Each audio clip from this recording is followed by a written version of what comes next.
Welcome to your English language class. In our previous session, we have done transformation of sentences containing the adverb TOO and modes of expressing a condition. Today, we are going to continue the same chapter, that is transformation of sentences by the ways of expressing a concession or contrast. Now, the question arises here, students. What do you mean by concession or contrast? So here, contrast is a difference between people or things that are being compared, and concession is a clause which begins with although or even though and which expresses an idea that suggests the opposite of the main part of the sentence. So students, let us discuss the objectives. So by the end of this video, you will be able to transform the sentences by expressing a clause denoting concession or contrast, and you will be able to understand the use of though, although, as, notwithstanding, however, at the same time, all the same, indeed, nevertheless, even if, etc. So students, the following are some of the ways of expressing a clause denoting concession or contrast.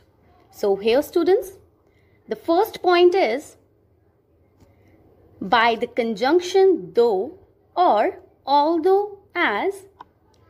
So here students, we can transform sentences to express a contrast by using the conjunction though or although to retain the same meaning. Let's take some examples. He is poor but honest. Now here students, you have to decide which clause should be written with although. We will use the word although with the phrase that is not used with but. We can also translate the sentence in Hindi for better understanding. चाहे वो गरीब है पर ईमानदार है. So here we will use although with poor. So our answer will be although he is poor, comma, he is honest. We can also write though he is poor, comma, he is honest. Or you can even write although he is poor, yet he is honest. All the three forms can be used. Now let's proceed further. Let's take one more example for your better understanding. He worked hard but failed. Now again here students, you may translate it in Hindi. चाहे उसने मेहनत की पर वो fail हो गया. So that means although should be used with the phrase where we are talking about working hard. So here our sentence will be although he worked hard, comma, he failed. You can even write although he worked hard, yet he failed. Or you can write though he worked hard, he failed. Now let's proceed further.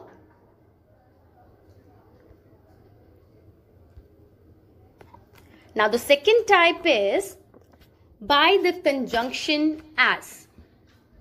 So let's take some examples. We will take here the same sentence. He is poor but honest. Now here students, we can also write the sentence with the help of conjunction as. In this case, we will take the adjective and begin the sentence with the adjective, that is poor. It will be followed by as, and then we will write down the subject, which will be followed by the helping verb. Now according to this structure, our answer will be poor as he is honest.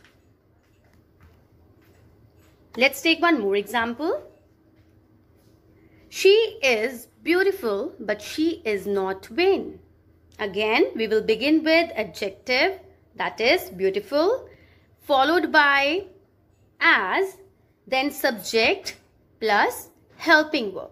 So here our answer will be beautiful as she is, comma, she is not vain. Now let's proceed to the third point. She is rich but not contented. Now here again we will follow the same structure, students. So our answer will be, first we have used adjective, that is rich. Rich followed by as, then subject, that is given here, she, and then we have to write down the helping verb, and helping verb in the sentence is. So our sentence will be rich as she is, comma, she is not contented. Now we will proceed to the next step or the next way, that is by the relative adverb however followed by some adjective or adverb.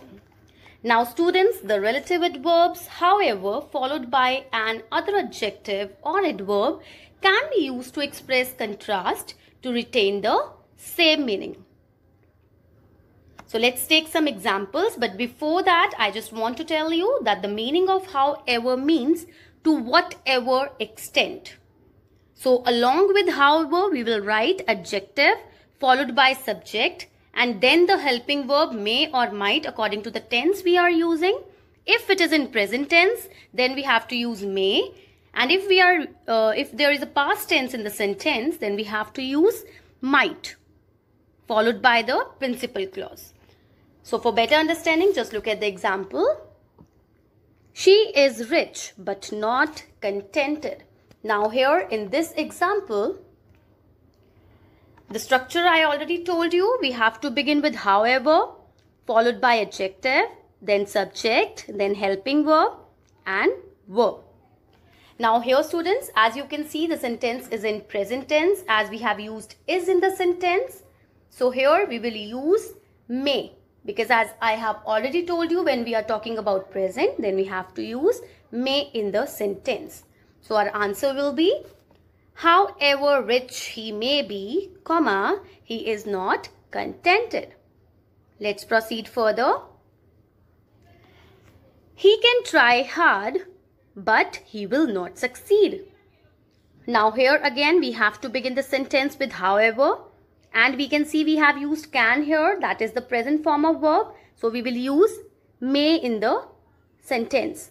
So our answer will be, however hard he may try, comma, he will not succeed. Now move to the next way, that is by the preposition notwithstanding followed by a noun clause. Now let's take some examples. First one, although he gets more salary than he deserves, comma, yet he discontented. Now here children, we can use notwithstanding, but the question arises, what does notwithstanding means? Notwithstanding means in spite of or even though, or in Hindi you can write iske baavjood. So you can translate the sentence in Hindi also like, उसे ज़्यादा salary मिलने के बावजूद भी वो satisfied नहीं है. So here you can see notwithstanding will be used with the clause in which we are talking about his salary that he is getting.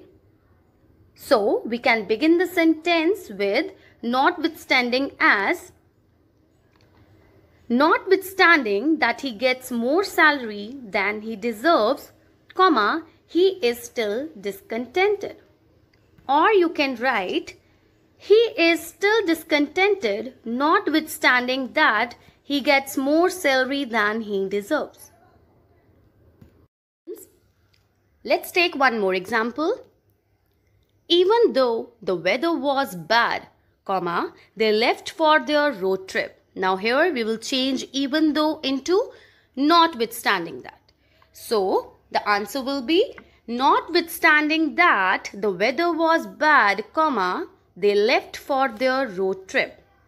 Now students, if you are writing notwithstanding with the adjective, then there is no need to write that with notwithstanding. Just look at it. Notwithstanding the bad weather, comma, they left for their road trip. Here in this sentence, bad weather is an adjective, so there is no need to write that with notwithstanding. Now students, let's proceed to the next way, that is by the phrases at the same time, all the same. Now here students, the meaning of at the same time and all the same is yet or still.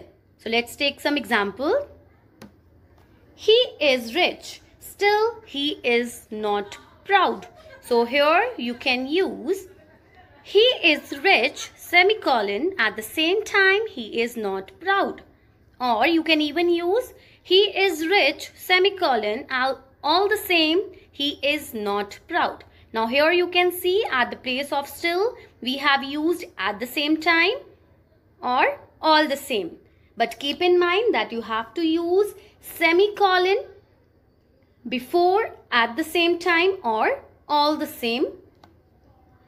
Now next proceed to the next way, that is by an absolute participle followed by a noun clause. Now here students, we can transform sentences using an absolute participle followed by a noun clause to retain the same meaning. For its understanding, let's take an example. Even though the wind was blowing hard, the man did not turn up his collar. Now here students, when we have to use a participle, absolute participle, first of all, what do you mean by absolute participle? Absolute participle means present form of verb plus ing. So here you can see the word blowing is showing your absolute participle, that is present form of verb plus ing. So we have changed the sentence, the wind blowing hard, comma, the man did not turn up his collar. So here you can see we have used the absolute participle to transform the sentence. So let's proceed further. Now here, though he is strong, he is timid. Now here we can use the absolute phrase admitting that.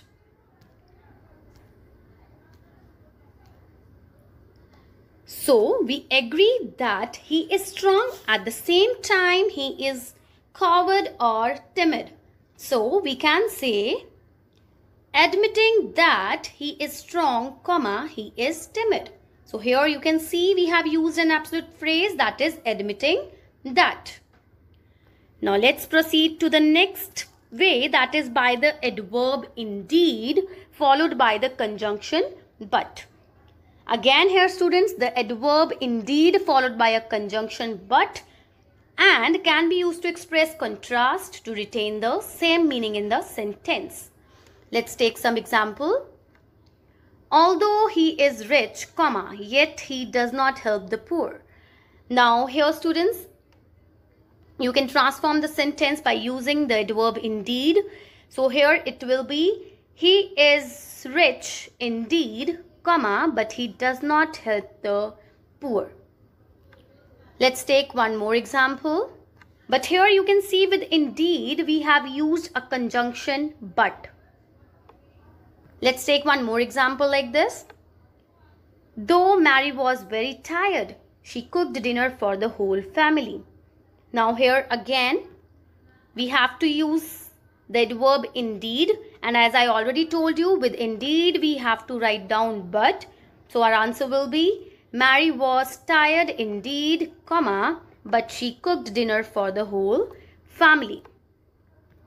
Let's proceed to the next way, that is by the phrase nevertheless, nonetheless.